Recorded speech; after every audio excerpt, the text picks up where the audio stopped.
Hi friends, మీరు చూస్తున్నారు జే సాయిజీ tutorials. ఇక్కడ మాట్లాడుతున్నది జే సాయి గోపాల్. ఈరోజు మనం రోల్స్ థీరం నేర్చుకుంటాము. ఈ రోల్స్ థీరం అనేది మనకి ఫోర్త్ సెమిస్టర్లో ఫోర్త్ యూనిట్ నుంచి చాలా ఇంపార్టెంట్. 10 మార్క్స్కి థీరం మీద అడుగుతారు. ప్రీవియస్ పేపర్స్లో 2 సార్లు అడిగారు. లేట్ చేయకుండా స్టేట్మెంట్ చూద్దాం. If f maps from open interval a comma b to capital R is a function such that అనేసి మనకి 3 కండిషన్స్ ఉంటాయి. F is continuous on open interval a comma b and second condition వచ్చేసి f is derivable on closed interval a comma b and third condition f of a is equals to f of b అయినప్పుడు మనకి there exist c belongs to closed interval a comma b such that f dash of c is equals to 0 అనేసి మనం prove చేయాలన్నమాట. ఓకేనా friends, ఈ థీరంని బాగా నేర్చుకోండి. ఇంకోసారి చదువుదాం ఇది.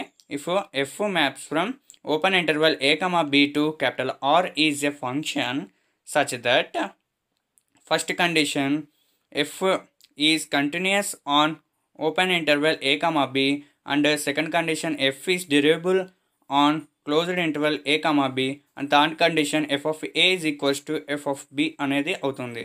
Next then there exists c belongs to closed interval a comma b such that f dash of c is equals to 0 అని మనం ప్రూవ్ చేయాలి. లేట్ చేయకున్నట్ల ప్రూఫ్లోకి వెళ్దాం.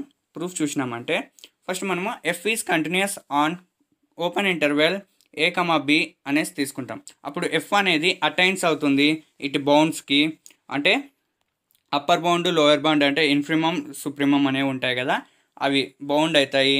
అప్పుడు small m is equals to infimum of f అనేది తీసుకుందాం. Next capital m is equals to supremum of f అనేది తీసుకుందాం. అప్పుడు so there exist alpha comma beta belongs to open interval a comma b such that f of alpha is equals to small m and f of beta is equals to capital M అనేవి తీసుకుందాం friends. అంటే alpha బీటాలు అనేవి open interval a comma బిలో ఉంటాయి అనేసి మనం తీసుకుంటున్నాం అనమాట. అప్పుడు ఇన్ఫ్రిమమ్ సుప్రిమమ్కి f of alpha f of బీటాకి ఈక్వల్ అవుతాయి అనేసి మనం రాసుకుంటున్నాం. లెట్స్ మనము ఒకటి ఊహిస్తాము, ఇన్ఫిమమ్ సుప్రిమమ్ ఈక్వల్ అయినప్పుడు ఏమవుతుంది అనేసి. అప్పుడు small m is equals to capital m f is constant. అప్పుడు ఎఫ్ అనేది కాన్స్టెంట్ అవుతుంది. F dash of x is equals to 0 అవుతుంది for all x belongs to open interval a comma b. So let అలా అయినప్పుడు ఇప్పుడు not equal to అని తీసుకుందాం. Not equal to తీసుకున్నప్పుడు ఏమవుతుంది, అప్పుడు let small m is cannot be equal to capital M, there implies f of a is not be both small m and capital M. f of a అనేది small m కాలేదు capital M కాలేదు కాబట్టి మనం first small m కాలేదని తీసుకుంటాం. f of a is cannot be equal to small m అంటే infimum కాదు. అప్పుడు స్మాల్ m అంటే ఏం మనకి ఇక్కడ ఇన్ఫిమమ్ అంటే f of ఆల్ఫా అనమాట. f of ఆల్ఫా అని రాసుకుందాం. అంటే f of a is cannot be equal to small m, there implies f of a is cannot be equal to f of alpha, therefore alpha is cannot be equal to a అనమాట. అంటే మనకి a అనేది closed interval a comma below ఉంటుంది అనేసి మనం prove చేయాలి కాబట్టి మనం తీసుకుంటున్నాం అనమాట. ఇప్పుడు f of a is equals to f of b అయినప్పుడు f of b is cannot be equal to f of alpha. అంటే ఎఫ్ ఆఫ్ ఏ అనేది ఎఫ్ ఆఫ్ ఆల్ఫాకి ఈక్వల్ కానప్పుడు f of a f of b equal అయినప్పుడు అప్పుడు f of b కూడా f of ఆల్ఫాకి equal కాదు. అప్పుడు alpha cannot be equal to b అవుతుంది అనమాట. అంటే ఆల్ఫా అనేది బి కాదు ఏ కాదు కాబట్టి ఆల్ఫా అనేది ఏ క్లోజ్డ్ ఇంటర్వల్ ఏ కమా బిలో ఉంటుందన్నమాట. ఓకేనా ఫ్రెండ్స్, అర్థమవుతుంది కదా. ఇక్కడ ఆల్ఫా అనేది open interval a comma below ఉంటుంది, ఓపెన్ ఇంటర్వెల్లో ఉంటుంది. అంటే క్లోజ్డ్ ఇంటర్వెల్లో కావాలంటే అది ఏ కాకూడదు బి కాకూడదు అనమాట ఆల్ఫా అనేది. అప్పుడు అది క్లోజ్డ్ ఇంటర్వెల్కి రాసుకోవచ్చు అనమాట. Therefore alpha is belongs to closed interval a comma b అనేసి మనకు వచ్చేస్తుంది. నెక్స్ట్ వచ్చేసి since small m is equal to f of alpha is infimum of f అనేసి మనకు తెలిసిన విషయాన్ని రాస్తున్నాం మనము. దేర్ఫోర్ అలా అయినప్పుడు ఏమవుతుంది, ఎఫ్ ఆఫ్ ఎక్స్ అనేది greater than or equal to f of alpha అవుతుంది అనమాట. అంటే ఇన్ఫిమమ్ ఆఫ్ ఎఫ్ అని మీనింగ్ ఏమి, ఎఫ్ ఆఫ్ ఎక్స్ అంటే ఎక్స్కి ఏ వాల్యూ తీసుకున్నా కానీ ఆ వాల్యూ అనేది ఎఫ్ ఆఫ్ ఆల్ఫా కంటే పెద్దగా ఉంటుంది అనమాట. ఎఫ్ ఆఫ్ ఎక్స్ అనేది రాసుకుంటున్నాం అనమాట. ఆ కండిషన్ని రాసుకొని for all x belongs to open interval a comma b అనేసి ఇఫ్ పాసిబుల్ అంటే ఎఫ్ డాష్ ఆఫ్ ఆల్ఫా అనేది గ్రేటర్ దెన్ 0 ఉంటుందా కాదా అనేది చెక్ చేద్దాం మనం ఫస్ట్. ఇప్పుడు చెక్ చేస్తున్నప్పుడు అప్పుడు మనము f dash of alpha is greater than 0 అయినప్పుడు మనకి f is increasing at alpha, అంటే ఇంక్రీజింగ్ అవుతుందన్నమాట. ఆల్ఫా అనేది ఇంక్రీజ్ అయినప్పుడు there exist delta such that x belongs to alpha minus delta comma alpha అనేది ఉంది కదా. అంటే closed interval alpha minus delta comma ఆల్ఫాలో మధ్యలో ఎక్స్ అనేది ఉన్నప్పుడు f of x is less than f of alpha. అంటే ఇంక్రీజింగ్ ఫంక్షన్కి డెఫినేషన్ రాస్తున్నాం ఫ్రెండ్స్. ఇంక్రీజింగ్ ఫంక్షన్స్కి డెఫినేషన్ ఇది అవుతుందన్నమాట. ఇలా రాసినప్పుడు మనకి ఈ alpha minus delta comma alpha అనేది open interval a comma below sub interval అనమాట. కానీ మనకి ఎఫ్ ఆఫ్ ఆల్ఫా వాల్యూ అనేది ఎఫ్ ఆఫ్ ఎక్స్ కంటే పెద్దగా ఉంటుంది అంటున్నారు. కానీ ఎఫ్ ఆఫ్ ఎక్స్ అనేది ఎఫ్ ఆఫ్ ఆల్ఫా కంటే పెద్దది కాబట్టి ఇది అనేది తప్పు అవుతుంది అనమాట.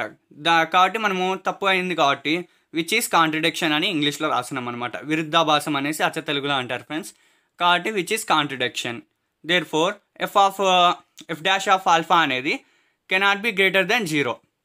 ఇప్పుడు కెనాట్ బి గ్రేటర్ దెన్ 0 అయింది. నెక్స్ట్ వచ్చేసి లెస్ దెన్ 0 ఉంటుందేమో అనేది చెక్ చేద్దాం. If possible F dash of alpha is less than 0. Less than 0 అన్నప్పుడు F is decreasing at alpha అవుతుంది.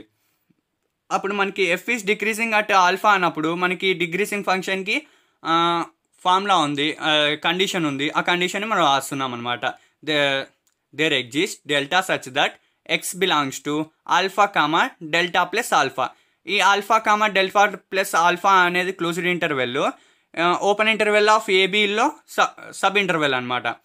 అప్పుడు మనకి ఈడేమంటున్నారు కండిషన్ ఏమి డిక్రీజింగ్ ఫంక్షన్కి f of x is less than f of alpha అవుతుంది అంటున్నారు. అంటే ఎఫ్ ఆఫ్ ఆల్ఫా కంటే ఎఫ్ ఆఫ్ ఎక్స్ అనేది సన్నది అంటున్నారు. కానీ ఎఫ్ ఆఫ్ ఎక్స్ అనేది వాల్యూ ఎప్పుడు పెద్దగా ఉంటుంది ఎఫ్ ఆఫ్ ఆల్ఫా కంటే. మనం ఇన్ఫిమమ్ కదా అది అయ్యేది, ఎం అనేది ఎఫ్ ఆఫ్ ఆల్ఫా అనేది ఇన్ఫిమమ్ కాబట్టి ఎప్పటికీ పెద్దగా ఉంటుంది ఎఫ్ ఆఫ్ ఎక్స్ వాల్యూ అనేది. కానీ ఈడకి తక్కువ ఉంటుందని వచ్చింది కాబట్టి ఇది కాంట్రడిక్షన్, విచ్ ఈస్ కాంట్రడిక్షన్. అంటే మనం అనుకున్నది తప్పు. కాబట్టి ఎఫ్ డాష్ ఆఫ్ ఆల్ఫా అనేది లెస్ దాన్ 0 కాదు. F dash of alpha cannot be less than 0. కాబట్టి గ్రేటర్ దాన్ 0 కంటే పెద్ద వాల్యూ కాలేదు, అంటే గ్రేటర్ దాన్ 0 కాలేదు, లెస్ దాన్ 0 కాలేదు. కాబట్టి అప్పుడు ఏమవుతుంది, అది అబ్సల్యూట్లీ అది ఈక్వల్ టు 0 కావాలి. F dash of alpha is equals to 0 కావాలి. కావున మనకి అది ఎఫ్ డాష్ ఆఫ్ ఆల్ఫా అనేది ఈక్వల్ టు 0 కావాలి. కానీ మనము alpha is equals to c అనుకుందాం. అప్పుడు ఏమవుతుంది మనకి then c belongs to closed interval a comma b such that f dash of c is equals to 0 అవుతుంది.